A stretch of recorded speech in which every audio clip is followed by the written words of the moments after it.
ಕೃಷ್ಣನನ್ನು ನಾವು ಹತ್ತಿರ ಮಾಡಿಕೊಳ್ಬೇಕು. ಮುಖ್ಯವಾದ ಒಂದು ಒಳ್ಳೆಯ ಶಕ್ತಿ ಅಂತ ಹೇಳಿದ್ರೆ ಅದು ಸಂಕೀರ್ತನೆ. ನಾವೇನು ಹೋಮ ಮಾಡಬೇಕಾಗಿಲ್ಲ, ಹವನ ಮಾಡಬೇಕಾಗಿಲ್ಲ, ಯಜ್ಞವನ್ನು ಮಾಡಬೇಕಾಗಿಲ್ಲ, ಯಾಗವನ್ನು ಮಾಡಬೇಕಾಗಿಲ್ಲ. ಅದಕ್ಕೆ ತಾಕತ್ತಿಲ್ಲ ಅಂತ ಆದರೆ ಸಂಕೀರ್ತನೆ ಮಾಡಿ ನಿಮ್ಗೆ ಒಲಿತೆ ನಾನು ಅಂತ ಕಲಿಯುಗದಲ್ಲಿ ದೇವರು ಹೇಳಿಬಿಟ್ಟಿದ್ದಾನೆ. ಆ ದೇವರ ನಾಮದಲ್ಲಿ ಎಷ್ಟು ಶಕ್ತಿ ಇದೆ ಅಂತ ಹೇಳಿದ್ರೆ ನಮ್ಮೆಲ್ಲ ಪಾಪವನ್ನು ನಾಶ ಮಾಡುವ ಆ ಒಂದು ತಾಕತ್ತು ದೇವರ ನಾಮದಲ್ಲಿದೆ. ಎಷ್ಟು ಅಂತ ಹೇಳಿದ್ರೆ ಅಷ್ಟು ಪಾಪವನ್ನು ನಾವು ಮಾಡಲಿಕ್ಕೂ ಸಾಧ್ಯವಿಲ್ಲ ಅಂತ ಹೇಳ್ತಾರೆ. ಯಾವಾಗ ನಮ್ಗೆ ದೇವರಲ್ಲಿ ನಮ್ಗೆ ಹೆಚ್ಚು ಭಕ್ತಿ ಬರಬೇಕಾದ್ರೆ ಆ ವಾತಾವರಣವೂ ಪೂರಕ ಆಗಿರಬೇಕದು. ಆ ವಾತಾವರಣದಲ್ಲಿ ಸ್ವಚ್ಛತೆ ಇರಬೇಕು.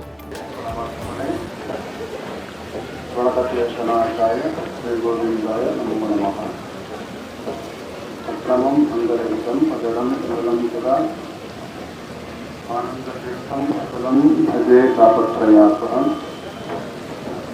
ಶ್ರೀ ಗುರುಭ್ಯೋ ನಮಃ.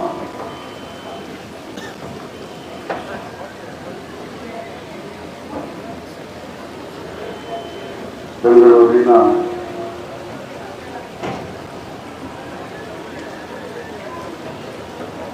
ಇಸ್ಕಾನ್ ಸಂಸ್ಥೆಯ ಒಂದು ಮಂದಿರವನ್ನು ಕಂಡಾಗ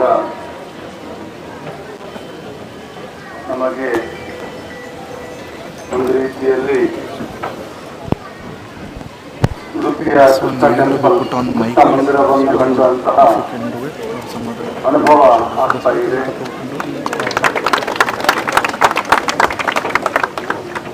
ಬೆಂಗಳೂರಿನ ಈ ಒಂದು ದೊಡ್ಡ ಪಟ್ಟಣದಲ್ಲಿ ಒಂದು ರೀತಿಯಲ್ಲಿ ಅಲೌಕಿಕವಾದಂತಹ ಆನಂದವನ್ನು ಕೊಡುವ ಒಂದು ಸ್ಥಳವಾಗಿ ಈ ಒಂದು ಮಂದಿರ ಇವತ್ತು ಎಲ್ಲ ಜನರ ಅಭಿಮಾನಕ್ಕೆ ಪಾತ್ರವಾದಂತಹ ಮಂದಿರವಾಗಿ ಮಾರ್ಪಟ್ಟಿರುವುದು ಬಹಳ ಹೆಮ್ಮೆ ಅಂತ ನಾನು ಹೇಳಲಿಕ್ಕೆ ಭಾವಿಸ್ತಾ ಇದ್ದೇನೆ.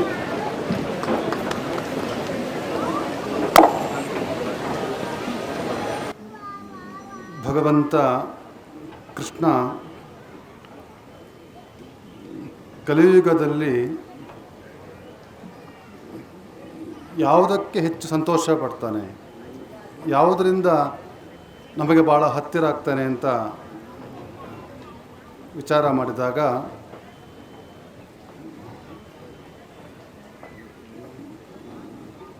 ಕಲೋ ಸಂಕೀರ್ತನ ಪ್ರಾಣೈ ಯಜಂತಿ ಸುಮೇಧಸಃ ಅಂತ ಹೇಳ್ತಾರೆ. ಕಲಿಯುಗದಲ್ಲಿ ಕೃಷ್ಣ ನಮಗೆ ಹತ್ತಿರವಾಗುವುದು ಸಂಕೀರ್ತನೆಗೆ ಭಾಳ ಹತ್ತಿರ ಆಗ್ತಾನೆ ಅಂತ ಹೇಳ್ತಾರೆ. ಸಂಕೀರ್ತನೆಯಷ್ಟು ಉತ್ತಮವಾದ ಮತ್ತೊಂದು ಔಷಧಿ, ಮತ್ತೊಂದು ಶಕ್ತಿ ಇಲ್ಲವೇ ಇಲ್ಲ. ಕೃಷ್ಣನನ್ನು ನಾವು ಹತ್ತಿರ ಮಾಡಿಕೊಳ್ಬೇಕು. ಮುಖ್ಯವಾದ ಒಂದು ಒಳ್ಳೆಯ ಶಕ್ತಿ ಅಂತ ಹೇಳಿದರೆ ಅದು ಸಂಕೀರ್ತನೆ. ಹರೇ ರಾಮ ಹರೇ ಕೃಷ್ಣ ಹರೇ ರಾಮ ಹರೇ ಕೃಷ್ಣ ಹರೇ ರಾಮ ಹರೇ ಕೃಷ್ಣ ದೇವರ ಈ ನಾಮವನ್ನು ಆಡಿದರೆ ಸಾಕು, ದೇವರು ನಮ್ಮ ಹತ್ತಿರ ಹತ್ತಿರ ಹತ್ತಿರ ಹತ್ತಿರ ಹತ್ತಿರ ಹತ್ತಿರ ಬರ್ತಾ ಇರ್ತಾನಂತೆ. ಎಷ್ಟು ಹತ್ತಿರ ಬರ್ತಾನೆ ಅಂತ ಹೇಳಿದರೆ ಬಂದು ಬಂದು ಬಂದು ನಮ್ಮ ಒಳಗೇ ಕೂತ್ಕೊಂಡು ಬಿಡ್ತಾನೆ ದೇವರು. ಅಂತಹ ಆ ದೇವರನ್ನು ನಮ್ಮವರನ್ನಾಗಿ ಮಾಡಿಕೊಳ್ಳಲು ಬೇಕಾದಂತಹ ಒಂದು ಶಕ್ತಿ ಹರಿಕೃಷ್ಣ ಮಂತ್ರದಲ್ಲಿ ಅಡಗಿದೆ. ಎಷ್ಟು ಅದನ್ನು ನಾವು ಪಠನೆ ಮಾಡ್ತಾ ಇರ್ತೇವೆಯೋ ಅಷ್ಟು ದೇವರು ನಮಗೆ ಒಲಿತಾ ಇರ್ತಾನೆ, ಅಷ್ಟು ನಮ್ಮಲ್ಲಿ ಒಂದು ದೈವಿ ಶಕ್ತಿ ಉತ್ಪನ್ನವಾಗ್ತಾ ಇರ್ತದೆ. ಆ ನಿಟ್ಟಿನಲ್ಲಿ ಹರಿನಾಮ ಸಂಕೀರ್ತನೆ, ಕೃಷ್ಣನಾಮ ಸಂಕೀರ್ತನೆ, ಹರೇ ರಾಮ ಹರೇ ಕೃಷ್ಣ ಅಂತ ಸಂಕೀರ್ತನೆ ಮಾಡ್ತಾ ಮಾಡ್ತಾ ಮಾಡ್ತಾ ನಾವು ಮತ್ತಷ್ಟು ಆ ಭಗವಂತನ ಆ ಒಂದು ಅನುಗ್ರಹಕ್ಕೆ ನಾವು ಪಾತ್ರರಾಗಬೇಕು. ಅಂತಹ ಆ ಒಂದು ಶಕ್ತಿಯನ್ನು ಕೊಡ್ತಕ್ಕಂತಹ ಸಾಮರ್ಥ್ಯ ಆ ಭಗವಂತನಲ್ಲಿದೆ. ದೇವರನ್ನು ಒಲಿಸಿಕೊಳ್ಳಲು ನಾವು ಬಹಳ ಪ್ರಯತ್ನವನ್ನು ಪಡುವ ಪ್ರಸಂಗ ಇಲ್ಲ ಅಂತ ಹೇಳ್ತಾರೆ ಕಲಿಯುಗದಲ್ಲಿ. ಬೇರೆ ಬೇರೆ ಯುಗದಲ್ಲಿ ಬೇರೆ ಬೇರೆ ತರಹವಾಗಿ ಒಂದು ಯಜ್ಞವನ್ನು ಮಾಡಬೇಕಾಗಿತ್ತು, ಮತ್ತೊಂದು ಮಾಡಬೇಕಾಗಿತ್ತು, ಎಲ್ಲವನ್ನು ಮಾಡಬೇಕಾಗಿತ್ತು. ಆದರೆ ದೇವರು ಈ ಕಲಿಯುಗದಲ್ಲಿ ನಮಗೆ ಎಷ್ಟು ಸುಲಭವಾದ ಒಂದು ಸಾಧನೆ ಕೊಟ್ಟಿದ್ದಾನೆ ಅಂತ ಹೇಳಿದರೆ, ಸರಳವಾಗಿ ದೇವರ ಸಂಕೀರ್ತನೆ ಮಾಡ್ತಾ ಮಾಡ್ತಾ ಇದ್ದರೂ ಸಾಕು, ಇಷ್ಟು ಸಣ್ಣ ಕೆಲಸದಿಂದ ಎಷ್ಟು ಫಲವನ್ನು ದೇವರು ಕೊಡ್ತಾನೆ ನಮಗೆ. ನಾವೇನು ಹೋಮ ಮಾಡಬೇಕಾಗಿಲ್ಲ, ಹವನ ಮಾಡಬೇಕಾಗಿಲ್ಲ, ಯಜ್ಞವನ್ನು ಮಾಡಬೇಕಾಗಿಲ್ಲ, ಯಾಗವನ್ನು ಮಾಡಬೇಕಾಗಿಲ್ಲ. ಅದಕ್ಕೆ ತಾಕತ್ತಿಲ್ಲ ಅಂತಾದರೆ ಸಂಕೀರ್ತನೆ ಮಾಡಿ ನಿಮಗೆ ಒಲಿತೆ ನಾನು ಅಂತ ಕಲಿಯುಗದಲ್ಲಿ ದೇವರು ಹೇಳಿಬಿಟ್ಟಿದ್ದಾನೆ. ಅಂತಹ ಆ ಸಂಕೀರ್ತನೆ ನಾವು ಮಾಡಬೇಕು ಅಂತ ದೇವರು ಹೇಳ್ತಾನೆ. ನಾಮ್ನೋಸ್ತಿ ಯಾವತೀ ಶಕ್ತಿ ಪಾಪ ನಿರ್ಹರಣೆ ಹರೇ ತಾವತ್ ಕರ್ತು ನ ಶಕ್ನೋತಿ ಪಾತಕಂ ಪಾತಕೀ ಜನ ಅಂತ ಹೇಳ್ತಾರೆ. ಆ ದೇವರ ನಾಮದಲ್ಲಿ ಎಷ್ಟು ಶಕ್ತಿ ಇದೆ ಅಂತ ಹೇಳಿದರೆ, ನಮ್ಮೆಲ್ಲ ಪಾಪವನ್ನು ನಾಶ ಮಾಡುವ ಆ ಒಂದು ತಾಕತ್ತು ದೇವರ ನಾಮದಲ್ಲಿದೆ. ಎಷ್ಟು ಅಂತ ಹೇಳಿದರೆ, ಅಷ್ಟು ಪಾಪವನ್ನು ನಾವು ಮಾಡಲಿಕ್ಕೂ ಸಾಧ್ಯವಿಲ್ಲ ಅಂತ ಹೇಳ್ತಾರೆ.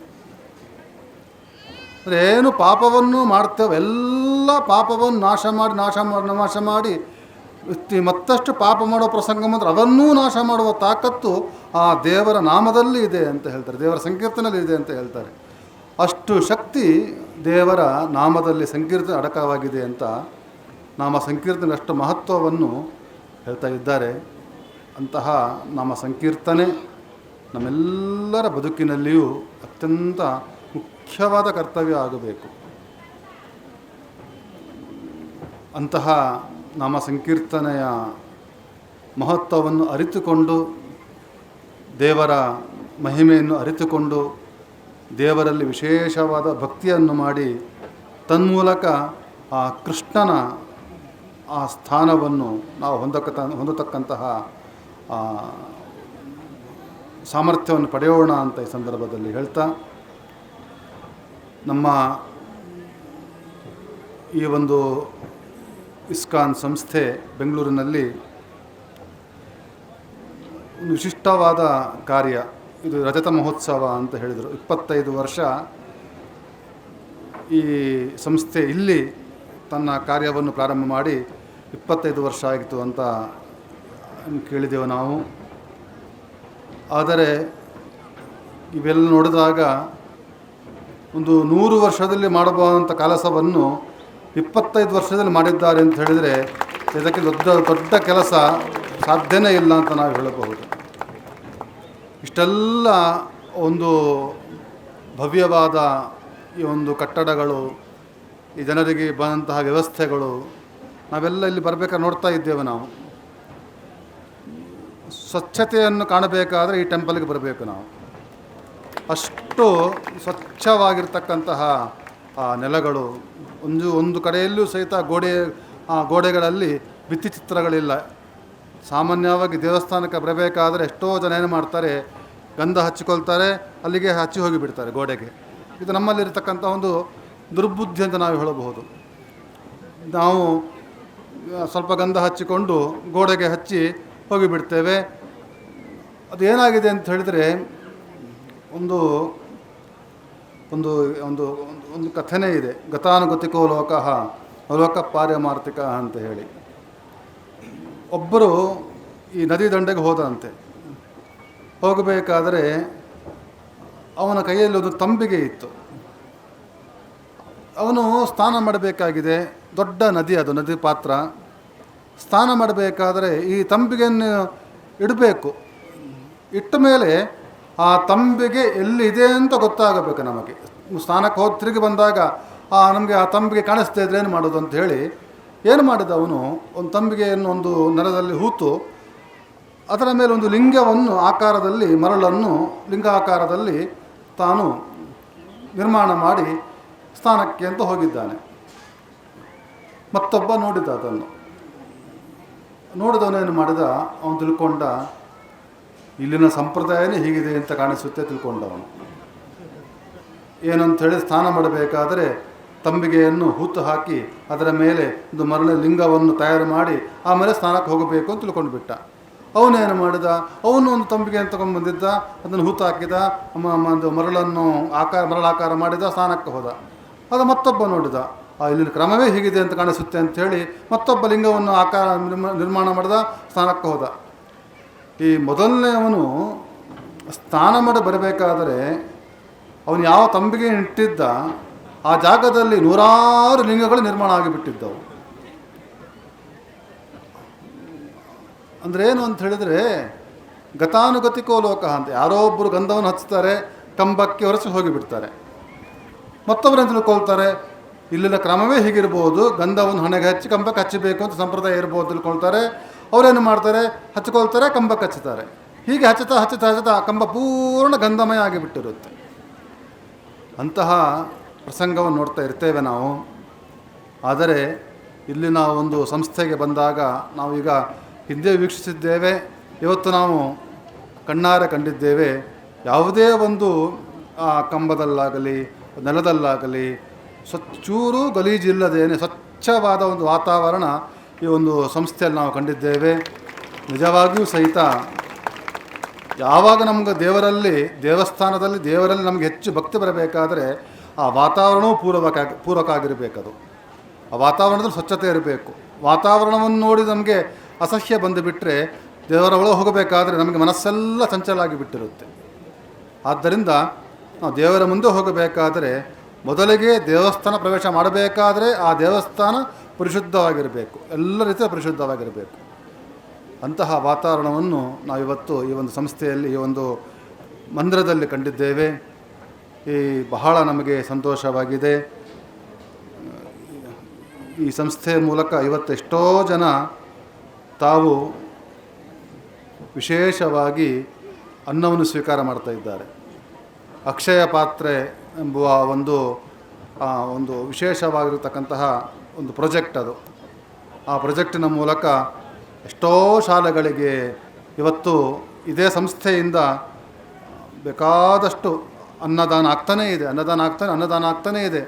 ಎಷ್ಟೋ ಮಕ್ಕಳಿಗೆ ಎಷ್ಟೋ ಮಕ್ಕಳ ಹಸಿವನ್ನು ನೀಗಿಸಿದ ಒಂದು ಸಂಸ್ಥೆ ಅಂತಿದ್ದರೆ ಇಸ್ಕಾನ್ ಸಂಸ್ಥೆ ಅಂತ ನಾವು ಖಂಡಿತವಾಗಿ ನಾವು ಹೇಳಬಹುದು.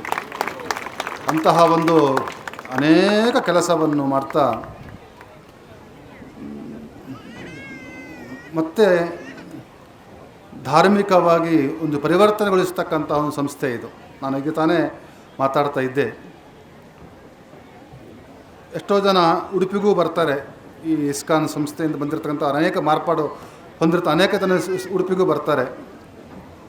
ಬಹಳ ಅವರಲ್ಲೊಂದು ಭಾರತೀಯ ಸಂಸ್ಕೃತಿ ಎಷ್ಟು ಅವರಲ್ಲಿ ಅನ್ವಯವಾಗಿದೆ ಅಂತ ಹೇಳಿದರೆ, ಎಲ್ಲರೂ ಸಹಿತ ಶುಭ್ರವಾದ ವಸ್ತ್ರವನ್ನು ಉಟ್ಟುಕೊಂಡು ಆ ಗೋಪಚಂದನ ಹಾಕಿಕೊಂಡು ನಾಮ ಹಾಕಿಕೊಂಡು ಬೆಳಿಗ್ಗೆ ಆ ದೇವಸ್ಥಾನಕ್ಕೆ ಬಂದರೆ